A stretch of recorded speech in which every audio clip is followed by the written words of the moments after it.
Assalamualaikum warahmatullahi wabarakatuh. Alhamdulillah wassalatu wassalamu ala Rasulillah wa ala alihi wa sahbihi wa man wala amma ba'd. Al ikhwal akhwat, a'azzani wa a'azzakumullah.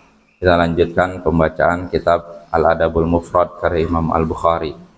Berkata Imam Al-Bukhari rahimahullahu ta'ala, haddatsana Adam ibnu Abi Iyas qal haddatsana ibnu Abi Dhi'b qal haddatsana Sa'id bin Sam'an qal sami'tu Aba Hurairah radhiyallahu anhu yata'awwadhu min imaratis sibyan was sufaha faqala Sa'id bin Sam'an fa akhbarani ibnu Hasan al-Juhani annahu qala li Abi Hurairah ma ayatu dzalik qal an tuqta'al arham wa yuta'al mughwi wa yu'sal mursyid. Kata Imam Al-Bukhari telah menceritakan pada kami Adam bin Abi Iyas, ia berkata telah menceritakan pada kami Ibnu Abi Dhi'b, ia berkata telah menceritakan pada kami Sa'id bin Sam'an, ia berkata aku mendengar Abu Hurairah, semoga Allah meridainya, berlindung dari pemerintahan anak-anak kecil dan bodoh. Aku mendengar Abu Hurairah berlindung dari pemerintahan anak-anak kecil dan orang-orang bodoh. Maka Sa'id bin Sam'an pun berkata, Ibnu Hasan al-Juhani mengabarkan kepadaku bahwasanya ia berkata kepada Abu Hurairah, apa tanda demikian?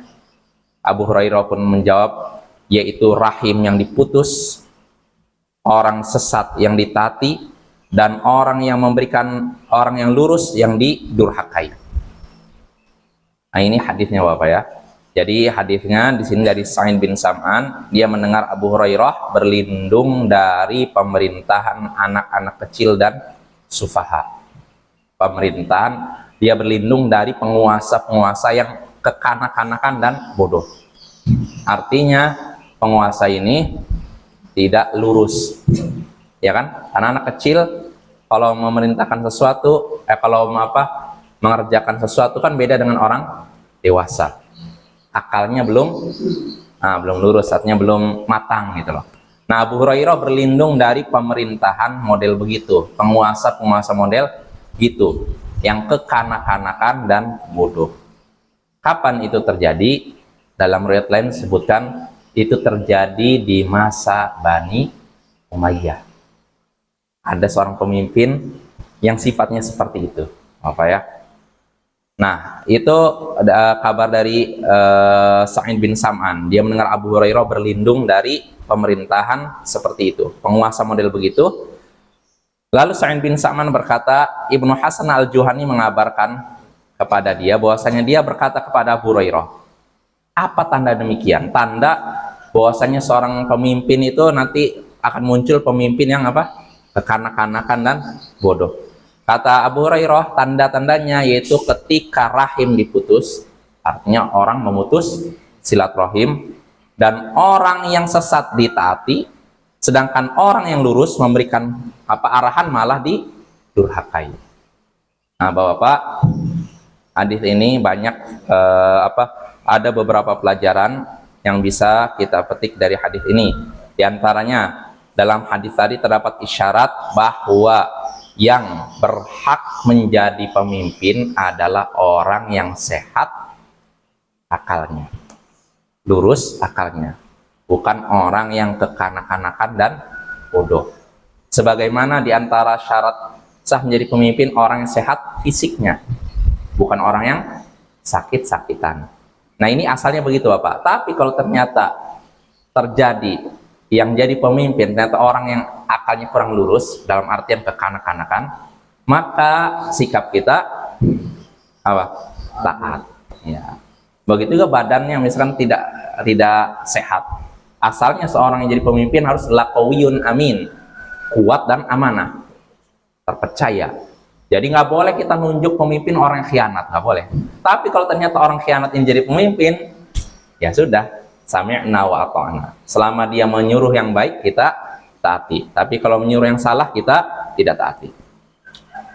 Itu faedah pertama. Lalu faedah kedua yang bisa kita petik dari dari hadis tadi, pemerintahan atau munculnya pemimpin-pemimpin yang tidak lurus ketika terjadinya banyak kerusakan. Maaf, saya ulangi lagi. Munculnya pemimpin-pemimpin yang tidak lurus ini ketika banyak terjadi kerusakan. Di antaranya apa yang disebutkan dalam hadis? Banyak orang memutus silaturahim.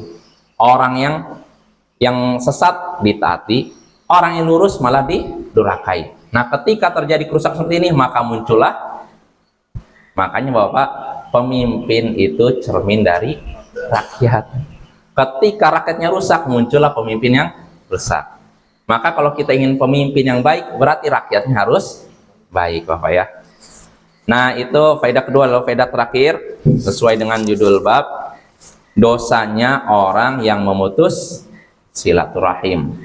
Karena di antara tanda kerusakan munculnya pemimpin-pemimpin yang kekanak-kanakan bodoh, yaitu ketika orang-orang memutus silaturahim. Dan itu menunjukkan silaturahim adalah perbuatan dosa yang hendaknya dijauhi, sebab dari silaturahim itulah terjadi kerusakan di masyarakat. Dan ketika terjadi kerusakan di masyarakat, maka muncullah pemimpin-pemimpin yang rusak. Wassallallahu ala nabiyyina Muhammadin wa ala alihi wa sahbihi ajma'in wa akhiru da'wana anil hamdulillahi rabbil alamin. Assalamualaikum warahmatullahi wabarakatuh.